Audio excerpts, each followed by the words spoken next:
Job chapters 26 to 31 through the Bible. Part 4.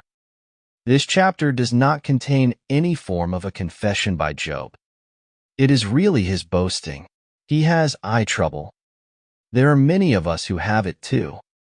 The perpendicular pronoun is the hub of the wheel of life for all of us. Everything is a spoke that goes out from us. We see no brokenness of spirit. There is not that broken and contrite heart, no admission of guilt, no confession, no feeling of guilt or failure. His friends were not able to help him. They failed to see the real problem. They didn't know Job, and they didn't know themselves, and they certainly didn't know God. They believed that God sent trouble to Job only as a punishment, and they thought Job was just holding out. They roughed him up and were miserable comforters to him. Each one used a different approach, and yet they all came to the same conclusion. We can sum up the methods of his friends. Eliphaz was the voice of experience. He used what would be called today the psychological approach. This is the approach of the power of positive thinking. It adopts a cheerful attitude. Bildad was the traditionalist, and he used the philosophical approach. That would be the approach of several of the seminaries today. They use the philosophical approach, but that doesn't help anyone. Zophar was a religious dogmatist. He thought he knew all about God. He sounds like some of us fundamentalists, by the way. All of us would fall into the category of one of these friends.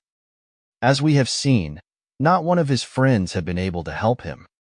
Now I do want to say on Job's behalf, as we move into this chapter, that he was a perfect man according to the standard which God had set up, which was sacrifice.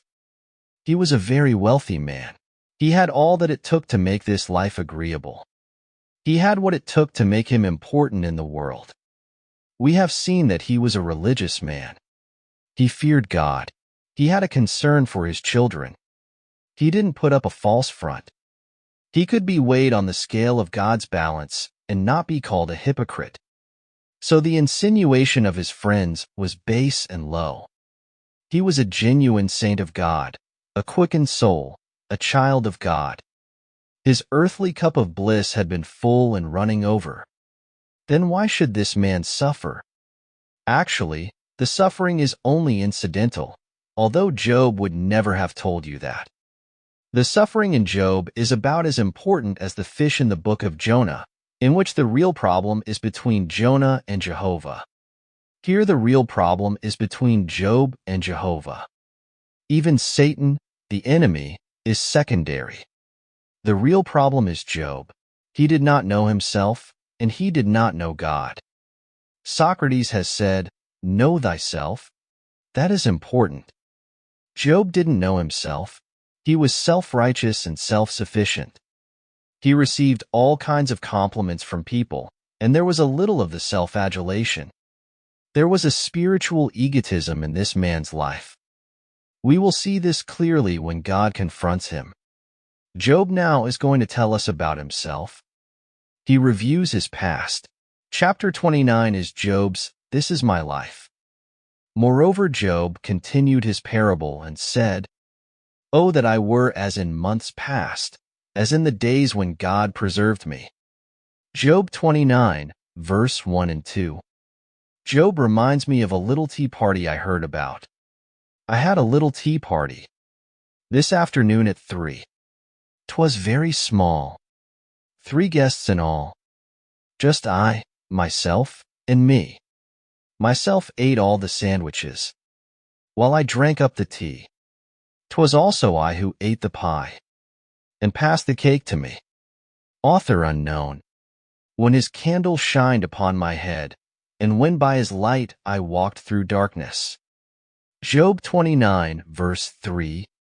Those were the good old days for Job. As I was in the days of my youth, when the secret of God was upon my tabernacle. Job 29, verse 4. Here is a man who from his youth served God. When the Almighty was yet with me, when my children were about me. When I washed my steps with butter, and the rock poured me out rivers of oil. when I went out to the gate through the city, when I prepared my seat in the street. Job 29 verse 5-7. He was prosperous. Everything he touched turned to gold. Not only was he a prosperous man, but he was also a man of influence. The young men saw me and hid themselves, and the aged arose and stood up. The princes refrained talking and laid their hand on their mouth. The nobles held their peace, and their tongue cleaved to the roof of their mouth. Job 29 verse 8-10. The children would run and hide from him because he was such a great man. The old men would rise when they saw him coming. They would take off their hats and bow to him. When he came, all the others quit talking. Even the princes and the nobles were silent. They waited for Job to speak. Nobility didn't speak in his presence unless he asked them to do so. When the ear heard me, then it blessed me, and when the eye saw me, it gave witness to me. Job 29 verse 11.